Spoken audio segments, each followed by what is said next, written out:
Student, कैसे हैं आप सब। उम्मीद है आप सब खैरियत से होंगे। आप लोगों के कोर्स आउटलाइन को फॉलो करते हुए नेक्स्ट हमारे पास जो टॉपिक है वो हमारे पास है चैप्टर नंबर 4 से। मतलब हमारे पास चैप्टर नंबर 1 कंप्लीट हो चुका है। आप उसको रिवाइज कर लें। अभी भी कोई क्वेश्चन है तो आप पूछ सकते हैं। अब आज हम स्टार्ट कर रहे हैं चैप्टर नंबर 4। चैप्टर नंबर 4 हमारे पास है थ्योरीज ऑफ रेडियोएक्टिव डिके। तो हम डिस्कस कर रहे हैं रेडियोएक्टिव डिके को।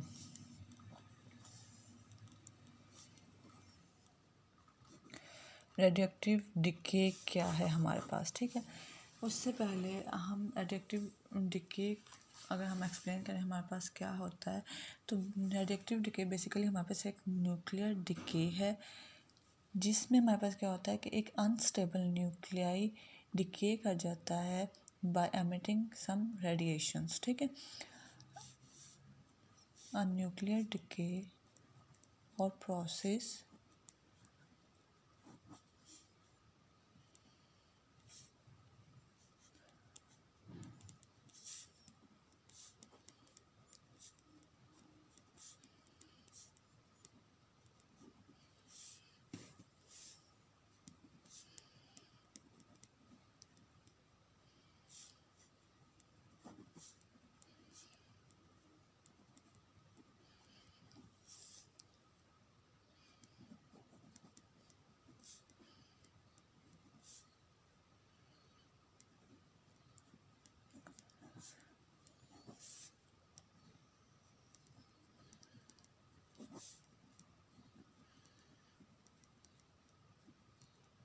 ठीक है।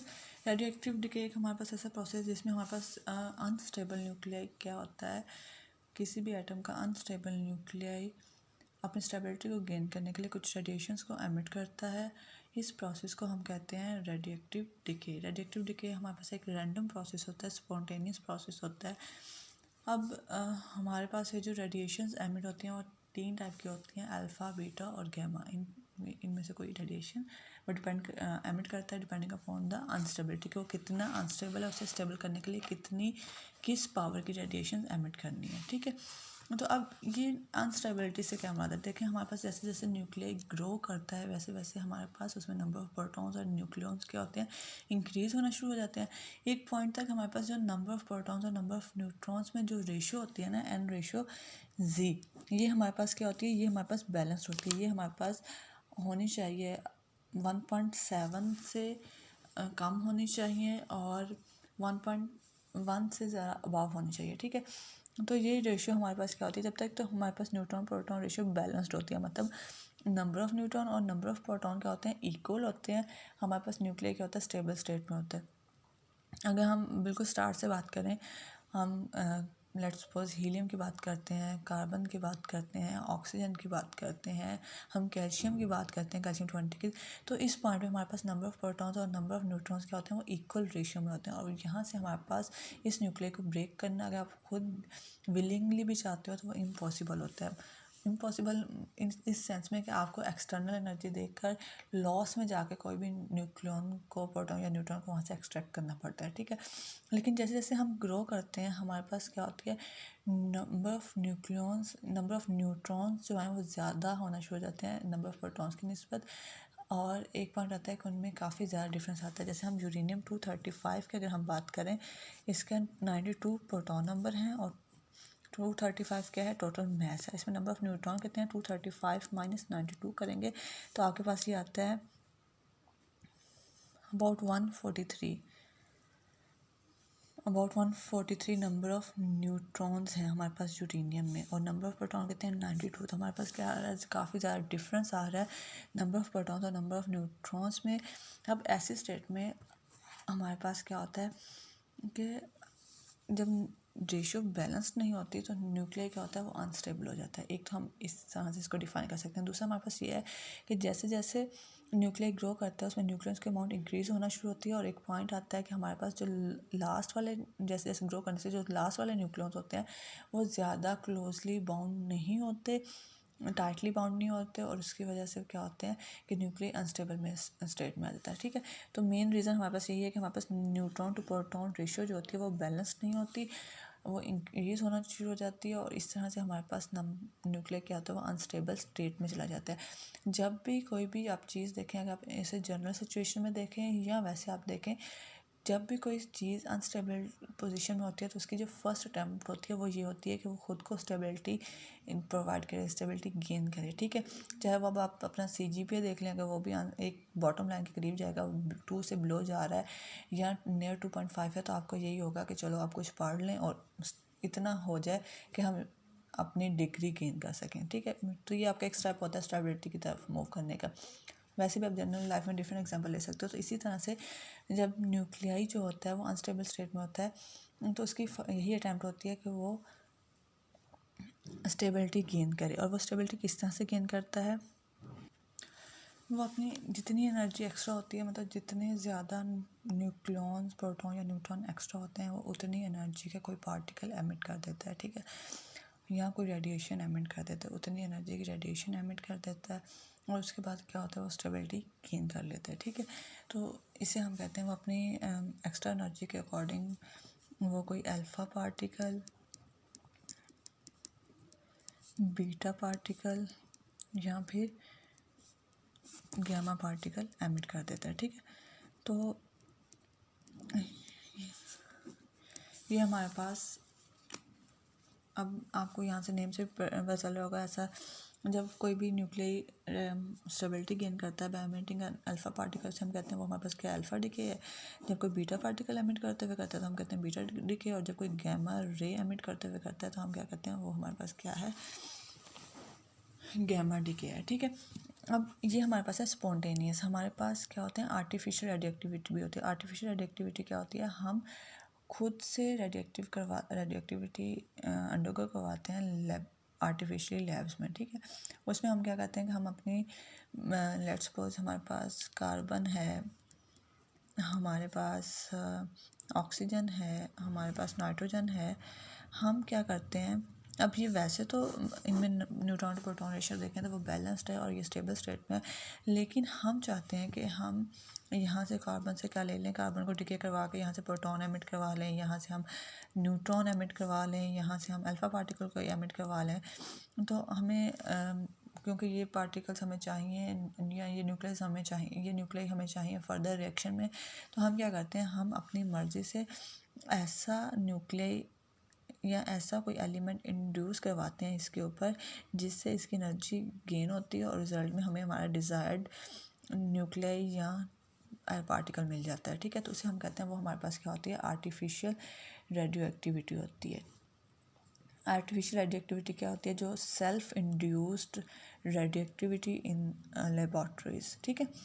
तो ये हमारे पास रेडियोएक्टिविटी क्या वो आ गया। फिर अब हमारे पास रेडियोएक्टिव डिके को हमने डिस्कस किया, ये कि हमारे पास रेडियोएक्टिव डिके होता क्या है, ठीक है। हमने कहा हमारे पास एक प्रोसेस है, स्पॉन्टेनियस प्रोसेस होता है, और दो तरह से उसे हम कहते हैं, जो स्पॉन्टेनियस प्रोसेस होता है उसे हम नेचुरल रेडियोएक्टिविटी कहते हैं, और एक हमारे पास आर्टिफिशियल रेडियोएक्टिविटी होती है जो हमारे पास सेल्फ इंड्यूस्ड होती है, ठीक है। अब हिस्ट्री क्या है, मतलब कि रेडियोएक्टिविटी, अब इसका कोई ना कोई तो स्टार्ट पॉइंट होगा ना, कहाँ से पता चला कि न्यूक्लियर जो है वो स्पॉन्टेनियसली डिके अंडरगो करते हैं, ठीक है। तो अब इसका जो है, ये 1896 में हेनरी बैकरल,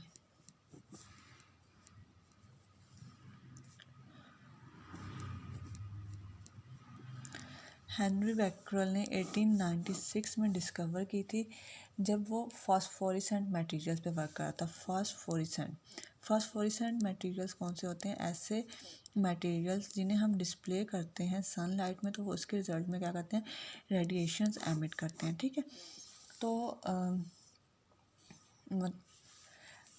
अब हमने लेट्स सपोज हमारे पास कोई मटेरियल से हमने लाइट में डिस्प्ले किया, और जब हम उसे अंधेरे में लेके जाएंगे तो उसके बाद भी वो शाइन करेंगे, ग्लो करेंगे, ठीक है।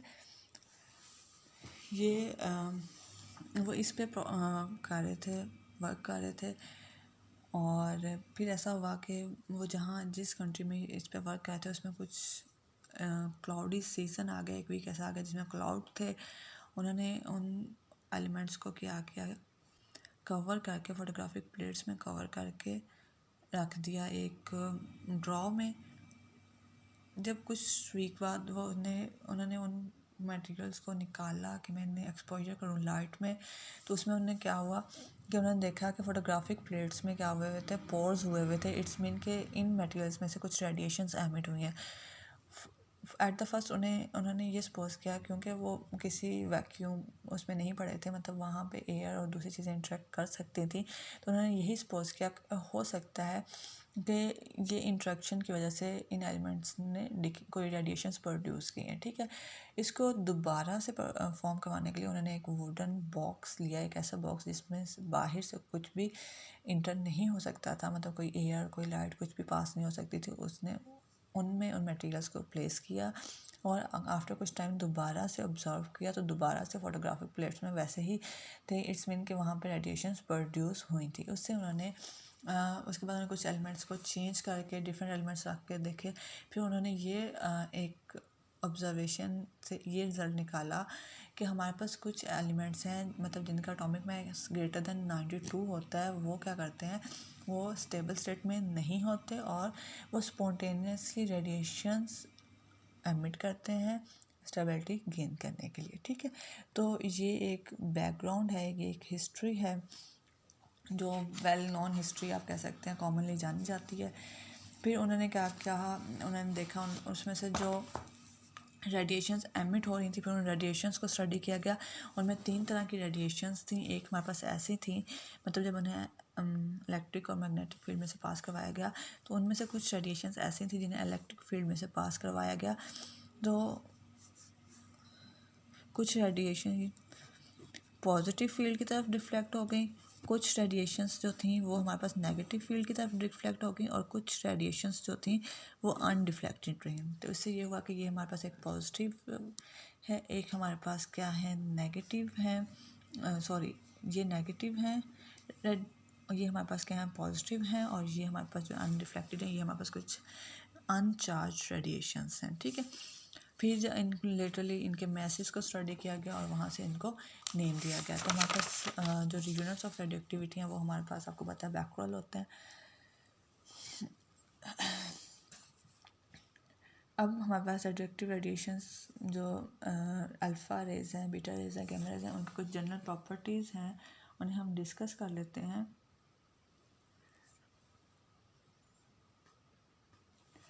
जैसा कि उनकी कुछ पावर, सबसे पहले हमारे पास जो मैस है, मैस हम अल्फ़ा रेज को डिस्कस कर रहे हैं, तो मैस ऑफ अल्फ़ा रेज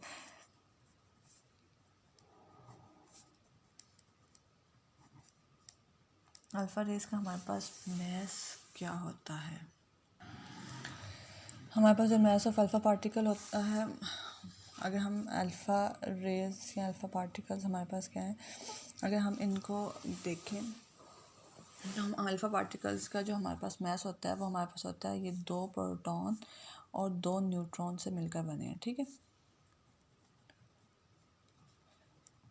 अगर आप इसका मैस कैलकुलेट करना चाहते हैं खुद से भी तो आप कर सकते हो। क्या होता है 2 क्रॉस 1 पॉइंट, हमारे पास क्या होता है number of proton multiply by mass of proton, और हमारे पास क्या होता है 1.00866, या अगर आप किलोग्राम में करना चाहते हैं तो आपके पास क्या होगा 1.666 cross 10⁻27 kilogram plus 2 cross 1.67 cross 10⁻27 kilogram mass number of neutron multiply by mass of neutron. ठीक है, तो हमारे पास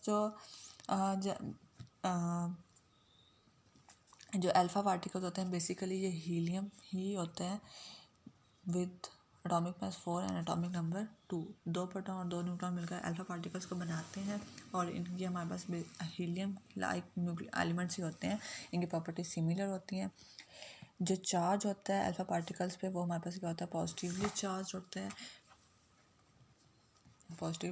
होते हैं, उसके अलावा हमारे पास जो दूसरी प्रॉपर्टीज़ हैं वो हमारे पास ये हैं कि आपकी बुक में भी गिवन है। हमारे पास आयोनाइजेशन पावर क्या होती है, जो अल्फ़ा पार्टिकल की आयोनाइजेशन पावर होती है ना, वो अगर हम कंपेयर करें अल्फ़ा बीटा और गैमा को, तो अल्फ़ा पार्टिकल की जो आयोनाइजेशन पावर होती है वो मैक्सिमम होती है, ज़्यादा होती है इन तीनों की निस्बत, और आयोनाइजेशन पावर क्या होती है वो डिपेंड करती है मैस पे। ठीक है, तो हमारे पास क्या होता है जितना ज़्यादा मैस होगा आयोनाइजेशन पावर उतनी ज़्यादा होगी। मतलब आयोनाइजेशन क्या होती है इंट्रैक्शन हम कह सकते हैं गैसेस के साथ, जब गैसेस में से पास होते हैं तो उनके साथ वो क्या करते हैं, इंट्रैक्शन करते हैं। उसकी वजह से हमारे पास क्या होता है, आयनाइजेशन प्रोड्यूस होती है। तो अल्फ़ा पार्टिकल्स की जो आयनाइजेशन होती है वो ज़्यादा होती है as compare to beta and gamma. हम कह सकते हैं 1000 टाइम ग्रेटर होती है फ्रॉम गैमा, ठीक है, एंड 100 टाइम्स ग्रेटर होती है बीटा से, ठीक है। अगर हम पेनिट्रेटिंग पावर की बात करें तो पेनिट्रेटिंग पावर जो होती है वो हमारे पास गैमा रेज की डिपेंड करती है वेलोसिटी पे। तो पेनिट्रेटिंग पावर जो होती है वो हमारे पास गैमा रेस की ज़्यादा होती है as compare to beta and gamma. हम कह सकते हैं गैमा रेस की जो पेनिट्रेटिंग पावर होती है वो अल्फ़ा से 1000 टाइम्स ज़्यादा और बीटा से 100 टाइम्स ज़्यादा होती है, क्योंकि गैमा रेज रेडिएशंस हैं और इनकी जो स्पीड होती है वो nearly equal to speed of light होती है, ठीक है। तो ये हमारे पास ज़्यादा होती है। उसके बाद रेंज है, ये किस रेंज में पास करते हैं। अफेक्ट को अगर हम वेलोसिटी को हम डिस्कस कर चुके हैं। हमारे पास गैमा की जो वेलोसिटी होती है वो मैक्सिमम होती है, nearly equal to speed of light होती है। और जो हमारे पास स्पीड ऑफ बीटा पार्टिकल्स होती है वो हमारे पास अल्फ़ा से ज़्यादा होती है और गैमा से कम होती है। तो ये भी almost equal to speed of light होती है और गैमा रेस की जो होती है वो हमारे पास कम होती है। 1/100 हम कह सकते हैं 1/100 ऑफ वेलोसिटी ऑफ लाइट की इक्वल होती है, ठीक है। अगर हम इफ़ेक्ट की बात करें, मतलब ये फ़ोटोग्राफिक प्लेट्स को अफेक्ट करती हैं और तीनों ही अफेक्ट करती हैं, अल्फ़ा बीटा गैमा, ये तीनों फोटोग्राफिक प्लेट्स को अफेक्ट करती हैं। और डिफ्लेक्शन की अगर बात करें कि अगर हम इलेक्ट्रिक और मैग्नेटिक फील्ड अप्लाई करें तो उसमें हमारे पास क्या होती हैं, अल्फ़ा रेस जो होती हैं वो नेगेटिव प्लेट की तरफ डिफ्लेक्ट होती हैं और जो बीटा होती है ना, इसके हम बाद में बात करते हैं डिफ्लेक्शन की, और गैमा रेस जो होती हैं वो अनडिफ्लेक्टेड रहती हैं, ठीक है। तो ये हमारे पास इन कुछ कॉमन जो प्रॉपर्टीज़ हैं वो हमने डिस्कस की। बीटा रेस के अगर हम डिफ्लेक्शन की बात करें तो जो बीटा पार्टिकल्स होते हैं ना वो हमारे पास दो तरह के होते हैं। ये हमारे पास पॉजिटिवली चार्ज भी होते हैं और नेगेटिवली चार्ज भी होते हैं। मैस सेम होता है। जो हमारे पास नेगेटिवली चार्ज होते हैं ना उन्हें हम कहते हैं उनका जो वो हमारे पास क्या होते हैं, इलेक्ट्रॉन होते हैं। जो पॉजिटिवली चार्ज होते हैं उन्हें हम कहते हैं वो हमारे पास होते हैं पॉजिट्रॉन। तो जो पॉजिटिवली चार्ज होते हैं वो डिफ्लेक्ट होते हैं नेगेटिव प्लेट की तरफ और जो नेगेटिवली चार्ज होते हैं वो डिफ्लेक्ट होते हैं हमारे पास पॉजिटिव प्लेट की तरफ। और इनका जो मैस होता है वो मैस ऑफ इलेक्ट्रॉन के इक्वल होता है 9.1 × 10⁻31। इसलिए हम कहते हैं कि जो हमारे पास नेगेटिवली चार्ज बीटा पार्टिकल्स होते हैं वो हमारे पास इलेक्ट्रॉन और जो पॉजिटिवली चार्ज होते हैं वो हमारे पास पॉजिट्रॉन होते हैं, ठीक है। तो ठीक है। और अगर हम गैमा रेज को डिफाइन करें तो ये बेसिकली हमारे पास क्या होती हैं, इलेक्ट्रोमैग्नेटिक रेडिएशंस होती हैं